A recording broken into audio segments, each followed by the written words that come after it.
Hello there, you're watching All 24 News World News Program. To the headlines. In Gaza, dozens are dead after intense bombardment by the Zionist occupation. An 8th flotilla readies its biggest mission to break the siege.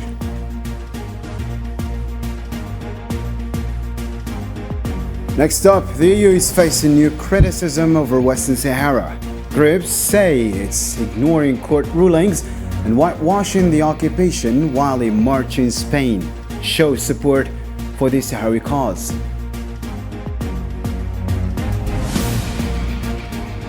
Also in our news, France is in turmoil. Unions call a national strike against spending cuts, while parties move to impeach Macron and form a new government.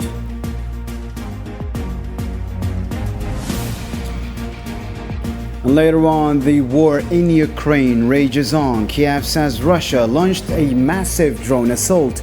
Moscow claims full control of Operation Zone, and Algeria reaffirms support for a just and lasting peace. All this and more shortly.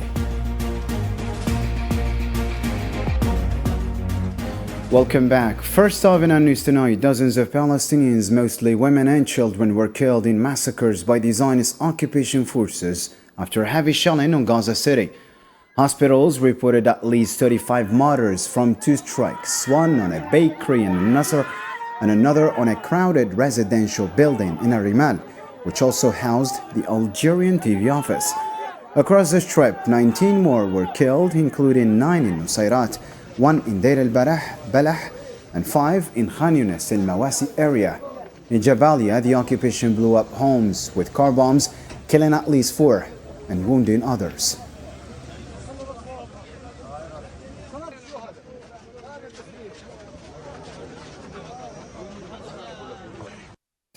"15 people were killed and more than 206 others injured in just 24 hours while waiting for aid, according to the Palestinian Ministry of Health in Gaza Strip.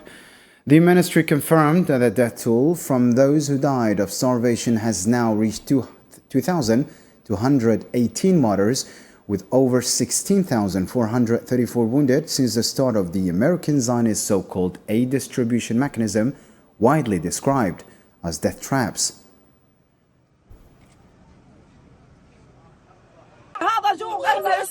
This is the hunger in Gaza. This is the famine. The youth go and they kill them, murder them. They die for a bag of flour, for a piece of bread, to be able to put something in their mouth. A child of 14, 15 years old, his father was martyred, and he went and was martyred as well to get food for his brother and mother. He's the breadwinner of his family. There is no one else to hold this burden. They are hungry. This is all due to hunger and poverty. And they go there, they shoot them and kill them. The Jews do not feed them. They shoot them, they kill them.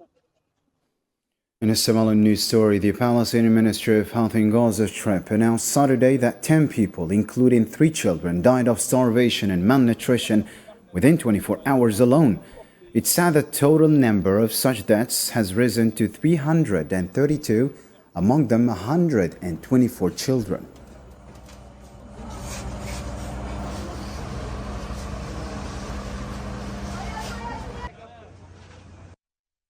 In the heart of the enclave, scenes of desperation repeat daily as Palestinians driven to the brink by famine gathered at the few charity kitchens, their only source of food.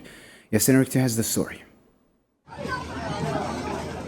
In Deir al-Balah, in the center of the Gaza Strip, long queues form daily as families wait for food handouts. Men, women and children stand for hours, voices raised in frustration as the pressure builds. For many, a small portion of rice handed out at community kitchens is their only meal of the day.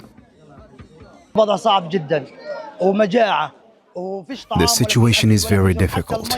It's famine-like. There's no food, not even water. When it is available, it's not drinkable. There is overcrowding. What is worsening the situation is the displacement of residents from northern Gaza to central Gaza, Deir al-Balah. The suffering is worsening with the increase in the number of displaced people. The distribution is hurried.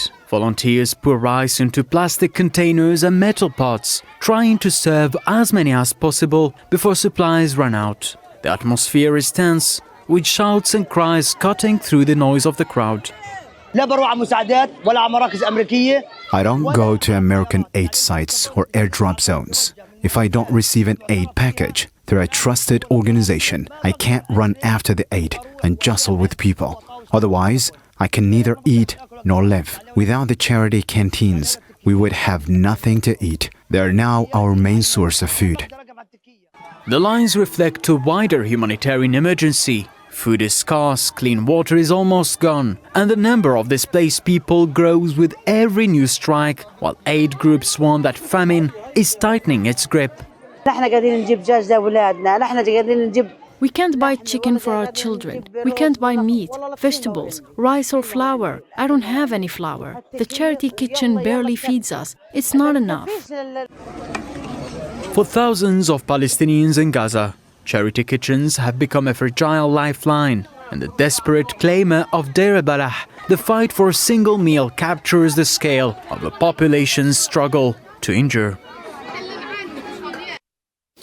The Palestinian resistance warned Saturday of the consequences of the Zionist occupation's declared escalation in Gaza City and the Zaytun neighborhood. In an audio statement, Hamas representative in Algeria, Youssef Hamdan, said the aggression is forcing civilians and displaced families into further fight while exposing them to direct killing, amid what he described as the occupation's reliance on international silence and American protection. The president of the International Committee of the Red Cross, Mariana Spolyarich, on Saturday condemned the Zionist occupation's plans to evacuate Gaza City ahead of a military takeover. She stressed that a mass evacuation cannot be carried out safely or with dignity under current conditions, calling the plans not only unworkable but also incomprehensible.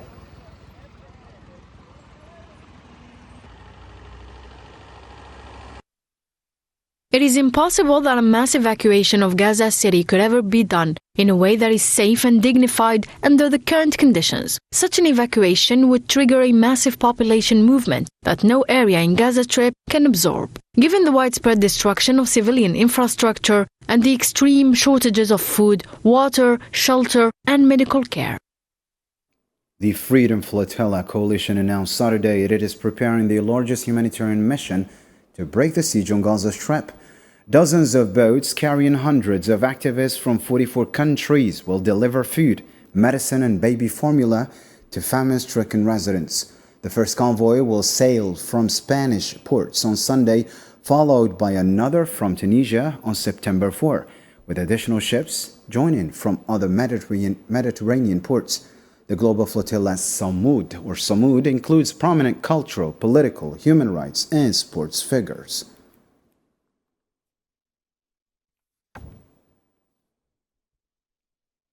In a joint press conference in Copenhagen Saturday, the EU's foreign policy chief Kaja Kallas denounced the Zionist entity's designation of Gaza City as a combat zone, warning it severely worsens the humanitarian crisis. Alongside Danish Foreign Minister Lars Løkke Rasmussen, Kallas also condemned the occupation's settlement expansion in the West Bank as illegal and an obstacle to the two-state solution.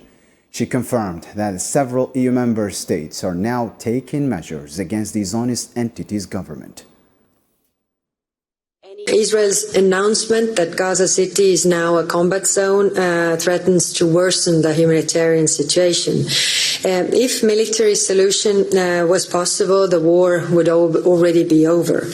Gaza needs less war, not more war, and on the West Bank, Israel's decision to advance its West Bank settlements is illegal and undermines the two-state solution.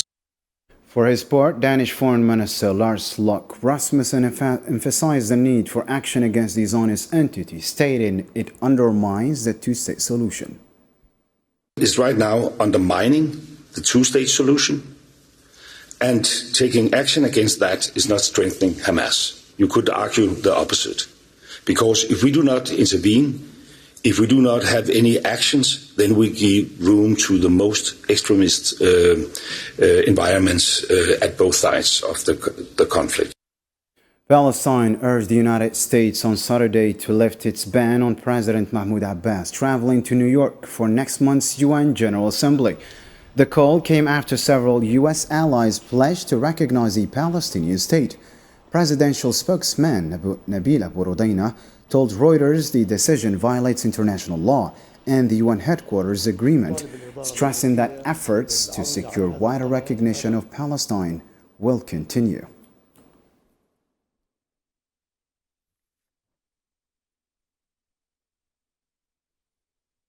The Palestinian National Initiative urged countries to relocate the upcoming UN session on Palestine after Washington revoked visas for several Palestinian officials, calling the move proof of U.S. bias toward the Zionist occupation.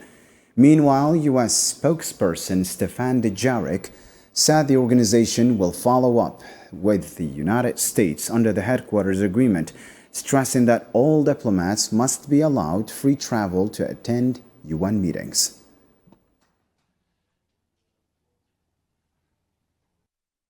Moving on to a different matter, Iran's Revolutionary Guard says it has dismantled a Mossad-linked terrorist cell in the country's northeast, arresting 8 individuals accused of spying for the Zionist regime. According to a Guard statement, the cell was trained by the Israeli intelligence agency online and provided sensitive site coordinates and information on military figures during the recent war, while also planning new operations against Iranian officials.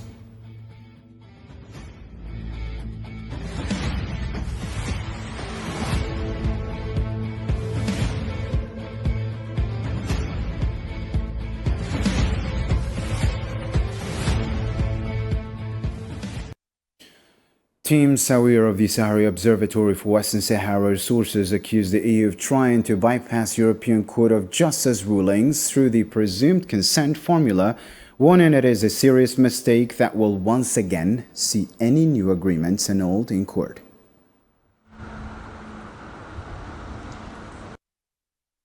Morocco's announcement of projects to generate nearly 20 gigawatts of solar and wind energy in the occupied Sahrawi territories is a flagrant violation of international law. These projects lack any legal legitimacy. The European companies involved are complicit in violating international law. In October 2024, the European Court of Justice issued 3 historic rulings confirming that Western Sahara does not belong to Morocco, and its inclusion in trade agreements with the kingdom constitutes a violation of the Sahrawi people's right to self-determination. The member of the Sahara Observatory for Monitoring Western Sahara's Resources accused certain European institutions of whitewashing the occupation by endorsing companies operating in the territory without naming them. Some institutions that grant quality labels are thus whitewashing the occupation by certifying companies operating in Western Sahara as responsible, which undermines their credibility and makes them complicit in ignoring international law and European judicial rulings. Any negotiating path or trade agreement between the European Union and Morocco will not be legal unless the Front Polisario is involved as the legitimate representative of the Sahrawi people. On a similar note, a popular demonstration will be held in Asturias, Spain on Sunday under the slogan Peace and Justice for the Sahrawi People.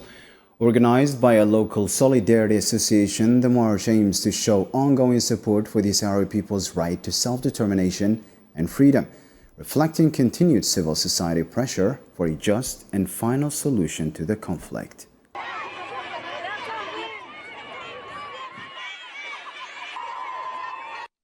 Shifting focus to another topical development, French labor unions have called nationwide strikes for September 18 to protest planned spending cuts, intensifying the political crisis ahead of a confidence vote that could topple the Prime Minister.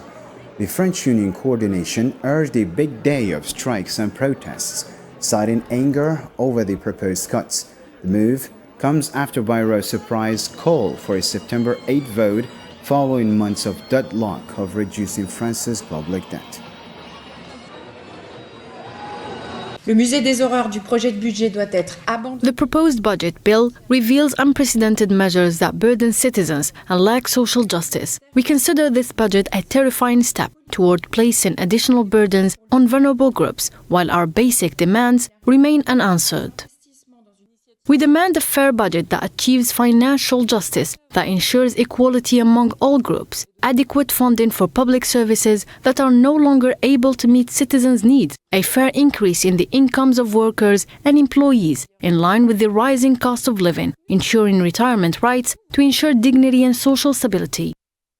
Jean-Luc Mélenchon, leader of the France Insoumise Party, has announced that impeachment proceedings against President Emmanuel Macron will begin on September 9th, following the anticipated fall of the Bayrou government in a confidence vote the day before. Mélenchon vowed to block any attempt by Macron to appoint a new prime minister, promising continued opposition. Le 9 septembre. On September 9, we will once again open the political path by submitting a request to impeach the president. The date is not definitively certain, but it will be the Prime Minister's resignation, which will be mandatory after he loses the vote of confidence in the government. But rest assured, there will be no third Prime Minister, Mr. Macron, because we will make him suffer the same thing, and he will not have a larger majority than his predecessors, all of whom ended miserably in the elections we have contested, and all of which we have won.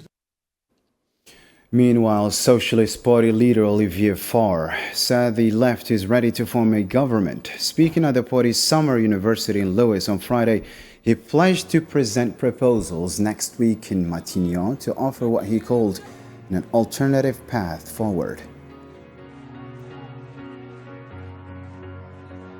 We are ready to take on responsibility. The socialists are not only presenting an alternative plan, but also a different way of governing. The party is committed to not using Article 49.3 of the Constitution, which will oblige us to reach meaningful compromises on every piece of legislation. The socialists are capable of lifting our country out of debt without harming the working and middle classes. President Emmanuel Macron and Prime Minister François Bayrou, you are the architects of chaos, and the current government bears full responsibility for the nation's financial and economic situation.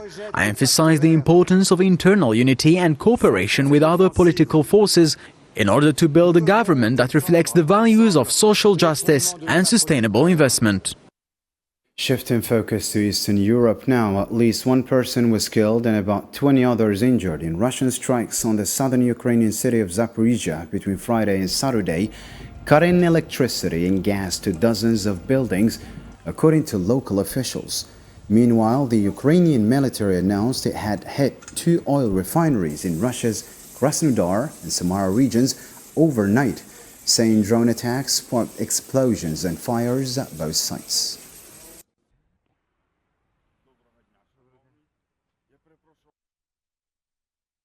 The Ukrainian Air Force said Saturday that Russia launched a massive attack with hundreds of drones and missiles overnight.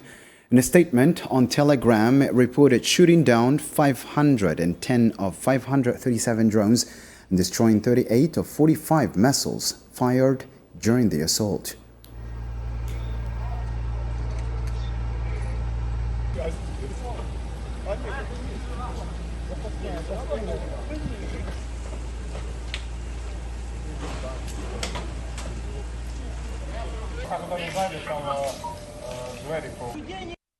In a video address on Saturday, Chief of the Russian General Staff Valery Gerasimov claimed that Russian forces hold full strategic control over the area of what Moscow calls its special military operation, asserting control over most of Luhansk, Donetsk, Zaporizhia and Kherson regions.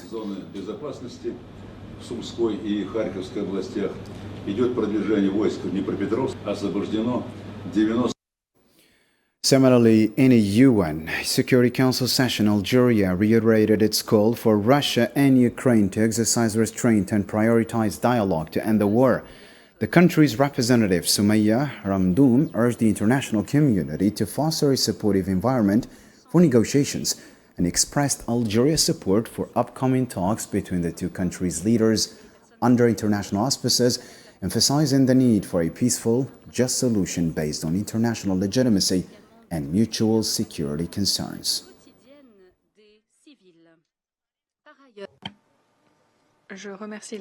تحث بلادي المجتمع الدولي. My country urges the international community to work together to create an environment conducive to constructive dialogue and to maintain the momentum of negotiations in order to find common ground between the two parties, away from polarization and narrow geopolitical calculations. In conclusion, Algeria reaffirms its strong commitment to supporting any international efforts aimed at reaching a peaceful, just and lasting political solution, one that is rooted in the principles and purposes of the UN Charter and addresses the legitimate security concerns of both sides. ويستجيب للمشاغل الأمنية المشروعة للطرفين.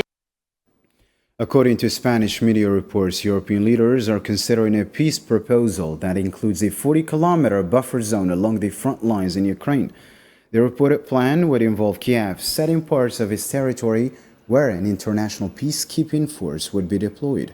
So far, Ukraine has not agreed to the proposal.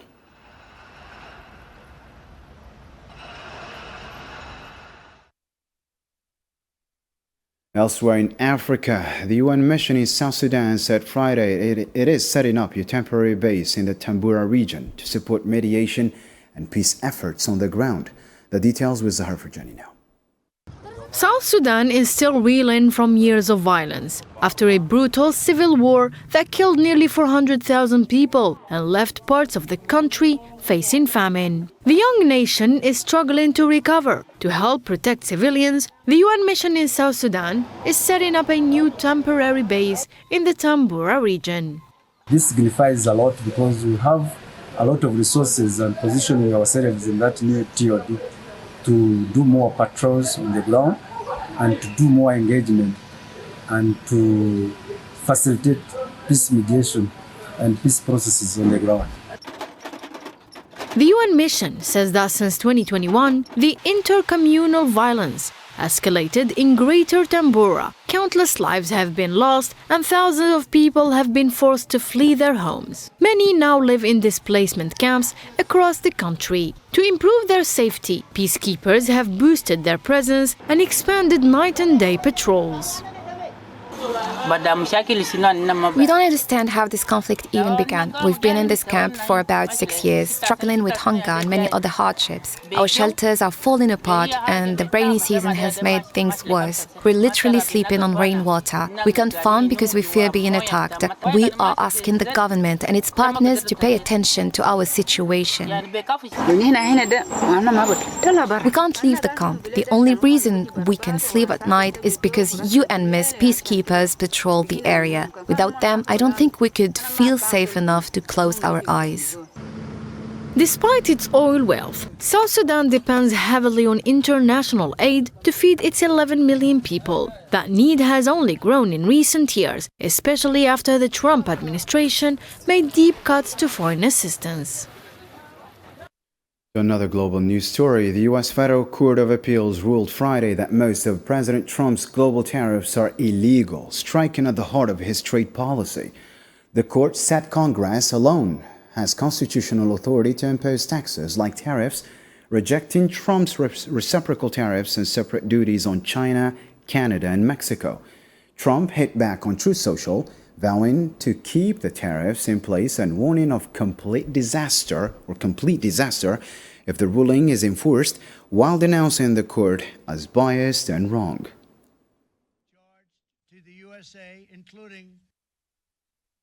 All tariffs remain in place. A biased appeals court wrongly ruled to lift them, but America will prevail. Removing tariffs would be a disaster, weakening us financially. We must stay strong. The US will no longer tolerate trade deficits, unfair tariffs or barriers from other nations. With the Supreme Court's help, we will use tariffs to our advantage and make America strong and prosperous again. In a tragic development off the coast of Mauritania, 69 bodies have been recovered after a migrant boat sank earlier this week. The vessel was carrying 160 people, primarily from Senegal and the Gambia, while 17 were rescued. Dozens remain missing as search operations continue.